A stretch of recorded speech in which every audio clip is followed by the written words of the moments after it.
Hello everyone, in this tutorial I'll show you how to download Litematica on Minecraft. Firstly, go to the Litematica GitHub releases, then download the file, which is a jar file. Now go to MaLiLib GitHub releases, then download the Fabric file. This is a required library Litematica depends on.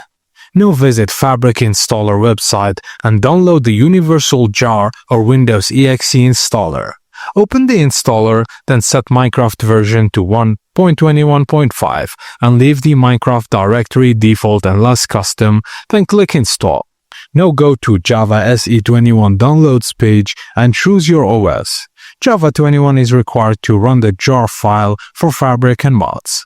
Now, if the jar files don't open properly, download jarfix and run it once to fix the Java file association. If not done in step 3, open the Fabric installer now and select Minecraft 1.21.5.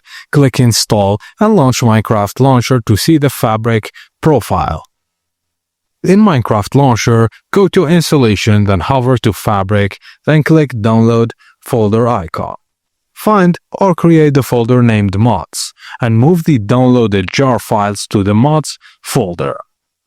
Now choose Fabric in the launcher, click play, and Litematica should now be installed and working. And that's it guys, thank you for watching and please don't forget to like and subscribe for more.